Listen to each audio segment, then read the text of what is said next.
Kami dari kelompok 7 akan mempresentasikan mengenai prosedur penerimaan piutang. Perkenalkan, nama saya Mutiara Tendriantari dan rekan saya Azhar Rahmanur serta Amisa Penarikasari. Tugas laporan survei ini adalah untuk memenuhi ujian akhir semester mata kuliah Sistem Informasi Akuntansi. Laporan yang penulis buat ini berdasarkan data-data yang valid yang telah dikumpulkan selama melakukan survei. Sejarah singkat perusahaan. PT XX merupakan perusahaan yang bergerak di bidang jasa.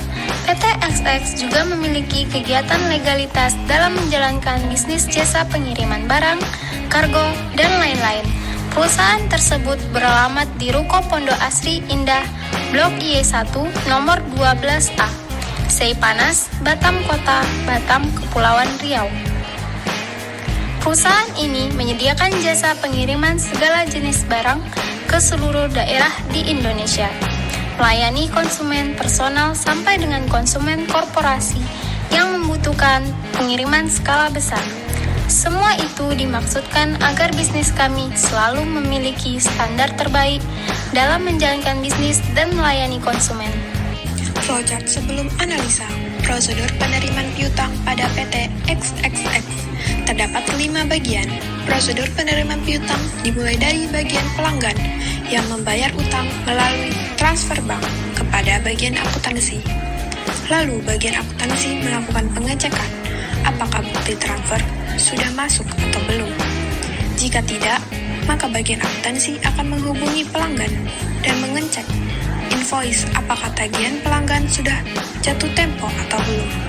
Jika sudah, maka bagian akuntansi akan membuat bukti kas masuk dan bukti kas masuk akan didistribusikan ke bagian pelanggan.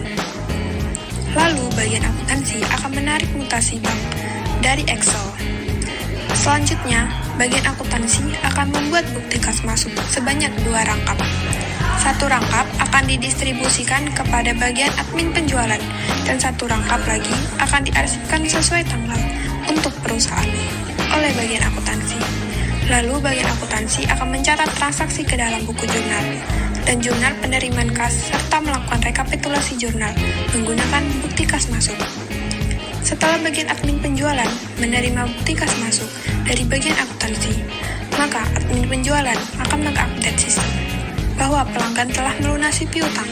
Selanjutnya, bagian admin penjualan memberikan bukti kas masuk ke bagian piutang untuk mencatatnya ke dalam kartu piutang. Setelah itu, kartu piutang akan diarsipkan sesuai tanggal.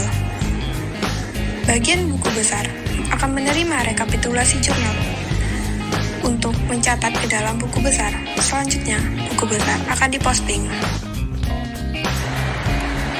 B. Flowchart dan narasi setelah analisa. Prosedur penerimaan piutang di PT XX. Terdapat 8 bagian prosedur penerimaan piutang. Bagian pelanggan, bagian penanganan surat masuk, bagian kasir, bagian buku jurnal, bagian piutang, bagian buku besar, bagian audit, dan bagian bank. Berikut narasi flowchart setelah analisa. Penerimaan piutang dimulai dari bagian pelanggan yang membayar utang melalui transfer antar bank kepada pihak perusahaan. Lalu, pihak penanganan surat masuk akan menerima bukti pembayaran dari pelanggan. Selanjutnya, melakukan pengecekan saldo kas masuk ke rekening bank apakah sudah masuk atau belum. Jika tidak, maka bagian penanganan surat masuk akan menghubungi customer dan mengecek invoice apakah tagihan customer sudah jatuh tempo atau belum. Jika sudah, maka bagian penanganan surat masuk akan mengupdate sistem. Bagian buku jurnal menerima bukti kas masuk serta mencatat transaksi ke dalam buku jurnal dan jurnal penerimaan kas, serta melakukan rekapitulasi jurnal menggunakan bukti kas masuk. Bagian piutang menerima bukti kas masuk dari bagian buku jurnal, lalu mencatat ke kartu piutang. Kemudian, kartu piutang diarsipkan sesuai tanggal. Bagian buku besar menerima rekapitulasi jurnal dari bagian buku jurnal akan mencatat atau menginput buku besar. Selanjutnya, buku besar diposting. Bagian audit menerima bukti pembayaran dari bank dan menerima bukti kas masuk dari asir atau akuntansi, lalu membandingkan kedua dokumen tersebut, kemudian membuat rekonsiliasi bank. Setelah itu, mengarsipkan dokumen-dokumen secara terpisah. Selesai. Kesimpulan, berdasarkan hasil analisa yang telah dilakukan terhadap prosedur penerimaan piutang yang ada pada PT XXX, penulis dapat menyimpulkan sebagai berikut.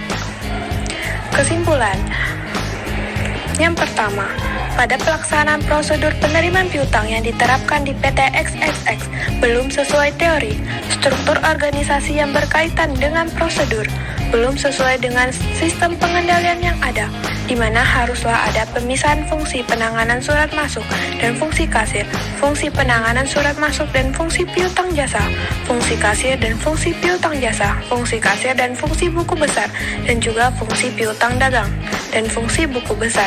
Selain itu, transaksi haruslah dilaksanakan oleh lebih dari satu orang atau lebih dari satu unit organisasi. Suatu fungsi tidak boleh dibeli tanggung jawab penuh untuk melaksanakan semua tahap transaksi. Tujuan adanya pemisahan fungsi ini ialah untuk keamanan harta perusahaan. Selanjutnya, sistem otorisasi dan pencatatan atas transaksi prosedur penerimaan piutang sudah terlaksana sesuai teori yang ada. Sistem otorisasi dan prosedur pencatatan di PT XXX sudah terlaksana. Lalu yang terakhir, dokumen dan catatan akuntansi yang ditetapkan pada prosedur penerimaan piutang di PT XXX belum terlaksana sesuai teori yang ada. Perusahaan hanya memiliki daftar penerimaan kas dan buku besar yang sudah didasari oleh teori. Dokumen dan catatan yang baik akan menjamin transaksi yang telah terjadi sehingga menghasilkan dokumen dan catatan pembukuan yang dapat dipercaya dan dijadikan sebagai dasar pencatatan bagi proses akuntansi. Rekomendasi perbaikan.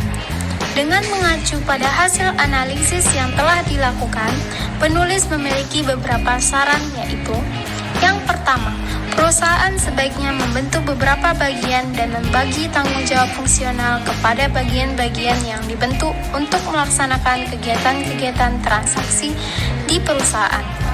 Yang kedua, perusahaan sebaiknya menerima bukti pembayaran yang dilakukan oleh penanganan surat masuk setiap menerima piutang dari pihak pelanggan.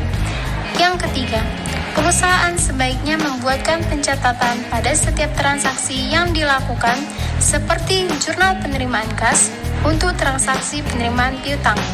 Yang keempat, perusahaan sebaiknya membentuk bagian audit yang bertugas untuk membandingkan dokumen, bukti pembayaran, dan bukti kas masuk, serta untuk membuat rekonsiliasi bank. Sekian presentasi dari kami. Terima kasih. Created using Powtoon.